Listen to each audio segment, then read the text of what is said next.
ఇగో బరి తెగింపు భవనం కూల్చివేత.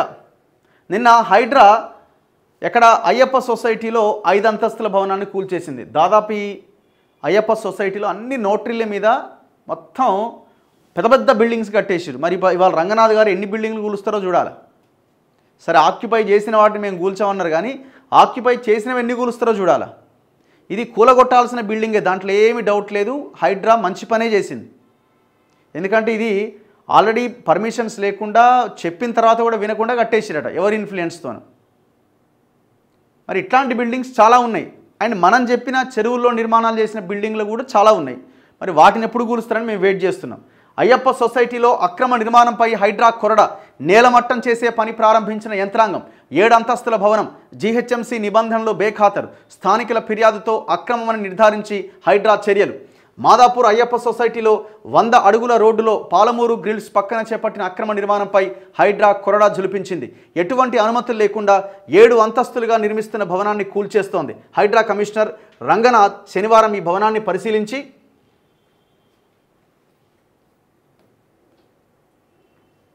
అక్రమ నిర్మాణంగా తేల్చారు. ఆదివారం హైడ్రా యంత్రాంగం దీన్ని కూల్చేసే పని మొదలుపెట్టింది. ప్రధాన రోడ్డుకు ఆనుకొని ఉన్న స్థలంలో జీహెచ్ఎంసీ నిబంధనలకు విరుద్ధంగా చేపట్టిన ఈ భవన నిర్మాణంపై ఆంధ్రజ్యోతిలో శనివారం బరితెగింపు అనే శీర్షికన కథనం ప్రచురితమైంది. అయితే 100 అడుగుల రోడ్డును ఆక్రమించి 684 గజాల స్థలంలో 2 సెల్లార్లతో కలిపి 7 అంతస్తులుగా ఈ భవనాన్ని నిర్మిస్తున్నారు. ఇందులో 5 అంతస్తులను 100 ఓయో రూములుగా నిర్మాణం చేపట్టినట్టు. ఇక వీడు ఎంత కమర్షియల్గా అనుకొని నిర్మాణం చేసిండు. 100 ఓయో రూములట. అయితే జీహెచ్ఎంసీ జారీ చేసిన నోటీసులను, హైకోర్టు ఆదేశాలను కూడా లెక్క చేయకుండా చేపట్టిన ఈ భవనం నిర్మాణంపై స్థానికుల నుంచి హైడ్రాకు ఫిర్యాదులు వచ్చినాయి. ఎలాంటి సెట్ బ్యాక్లు వదలకుండా, తగిన పార్కింగ్ సౌకర్యం, ఫైర్ సేఫ్టీ జాగ్రత్తలు తీసుకోకుండా సెల్లార్లోనే కిచెన్ ఉండేలాగా నిర్మాణం జరుపుతున్నట్లు హైడ్రా అధికారులు తమ పరిశీలనలో గుర్తించారు. ఈ మేరకు భవనం కూల్చివేత చేపట్టారు. ఆదివారం ఉదయం భారీ పోలీసు బందోబస్తు మధ్య హైడ్రా అధికార యంత్రాలను రప్పించి కూల్చివేత పనులు మొదలుపెట్టారు. మధ్యాహ్నం సమయంలో బాహుబలి క్రేన్ తెప్పించి భవనం వెనకవైపు నుంచి గోడలు కూల్చేశారు. ఎలాంటి ఘటనలు జరగకుండా ముందు జాగ్రత్త చర్యలు చేపట్టారు. మెయిన్ రోడ్డు పక్కనే భవనం ఉండడంతో విద్యుత్ సరఫరా ఆపేశారు. ట్రాఫిక్ ఇబ్బందులు తలెత్తకుండా భవనం చుట్టుపక్కల ప్రాంతాల్లో పోలీసులు తగిన చర్యలు తీసుకున్నారు. నేడు కూడా కొనసాగుతున్న కూల్చివేతలు. ఆదివారం హైడ్రా కూల్చివేతలు భవనం వెనక భాగంలోనే జరిగాయి. వెనక నుంచి భారీ క్రేన్లతో మొదట కట్టిన గోడలు కూల్చేశారు. బాహుబలి క్రేన్ ఆలస్యంగా రావడంతో కూల్చివేతలు వేగంగా చేపట్టలేకపోయారు. భవనం 100 అడుగుల రోడ్డును ఆక్రమించి ఉండడం, దాని పక్కన అండర్ పాస్ రోడ్డు ఉండడంతో ఒకవైపు నుంచే 2 క్రేన్లతో కూల్చివేత పనులు చేపట్టాల్సి వచ్చింది. భవనాన్ని పూర్తి స్థాయిలో కూల్చేయాలంటే సోమవారం సైతం ఎత్తైన క్రేన్లు వినియోగించాల్సి ఉంటుందని అధికారులు తెలిపారు. వాస్తవానికి ఈ భవన నిర్మాణం అక్రమమని, దీన్ని కూల్చేస్తున్నామని తెలుపుతూ జీహెచ్ఎంసీ అధికారులు 2024 ఫిబ్రవరి 14వ తేదీనే నోటీసులు ఇచ్చారు. అనంతరం ఫిబ్రవరి 26వ తేదీన స్పీకింగ్ ఆర్డర్ సైతం ఇచ్చింది.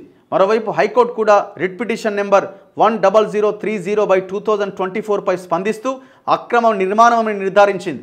దీని కూల్చివేతకు సంబంధించి చర్యలు తీసుకోవాలని అదే ఏడాది ఏప్రిల్ 19వ తేదీన ఆదేశించింది. ఈ ఆదేశాలతో జూన్ 13వ తేదీన భవనం కొంత భాగాన్ని కూల్చేశారు. అయినా నిర్మాణదారుడు ఇవేమీ పట్టించుకోకుండా భవన నిర్మాణాన్ని కొనసాగిస్తున్నాడు. ఈ పరిణామాలన్నింటి నేపథ్యంలోనే భవనం కూల్చివేత పనులు మొదలుపెట్టారు. అయితే కూల్చివేత సమయంలో భవన నిర్మాణంలో పనిచేస్తున్న కొందరు కార్మికులు తమ సామాన్లు లోపలే ఉండిపోయాయని, వాటిని తీసుకుంటామని చెప్పిన హైడ్రా అధికారులు పట్టించుకోలేదన్నారు. ఇప్పుడు సమయం ఇచ్చేది ఆల్రెడీ కూల్చివేయడానికి జేసీబీ వస్తూనే ఉండే, అన్నీ వస్తూనే ఉండే, టకటక పోయి సామాన్ తెచ్చుకోవాలి. ఏముందాడా? వాళ్ళు ఆల్రెడీ హైకోర్టు దగ్గర పోతే హైకోర్టు కూడా కూల్చేయమని చెప్పేసింది. మరి అయినా కూడా కడుతున్నాడట. అంటే ఎంత బరి తెగింపు! దీని వెనకాల పక్క రాజకీయం ఉంటుంది. ఎవరో వేరే దాంట్లో చూసిన నేను ఎవరో మాజీ మంత్రిదో ఎవరెవరిదో చెప్తున్నారు. ఏం ఇన్ఫ్లుయెన్స్ లేకపోతే అంత పెద్ద బిల్డింగ్ ఎట్లా కడతాడు? మీరు ఇట్లాంటి బిల్డింగ్స్ కూలగొట్టినప్పుడు మేము శభాషనే అంటాం. కానీ ఇదే సమయంలో అన్నింటి దగ్గరికి ఇదే రకంగా పోవాలని అడుగుతున్నాం మేము.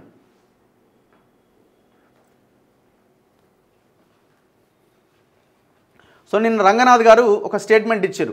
అయ్యప్ప సొసైటీ 100 అడుగుల రోడ్డును ఆనుకొని నిర్మించిన ఈ అక్రమ భవనాన్ని కూల్చేయాలని జీహెచ్ఎంసీని హైకోర్టు ఆదేశించింది. దీంతో స్లాబ్ పైన కొన్ని రంధ్రాలు చేశారు.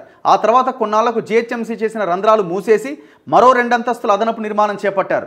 దీనిపై హైకోర్టులో ధిక్కార పిటిషన్ సైతం దాఖలై విచారణ కొనసాగుతోంది. అయ్యప్ప సొసైటీలో దాదాపు చాలా నిర్మాణాలు చట్టవిరుద్ధంగానే ఉన్నాయి. ఇలాంటి నిర్మాణాలు కూల్చివేయాలంటే హైకోర్టు స్పష్టమైన ఆదేశాలు ఇవ్వాల్సి ఉంటుంది. దానికి అనుగుణంగానే హైడ్రా కూల్చివేతలు చేపడుతుంది. అక్రమ నిర్మాణాలు అరికట్టేందుకు జీహెచ్ఎంసీతో సమన్వయం చేసుకుంటాం. కూల్చివేసిన భవన అక్రమ నిర్మాణానికి బాధ్యులైన అధికారులపైన నివేదిక రూపొందించి ప్రభుత్వానికి పంపిస్తాం.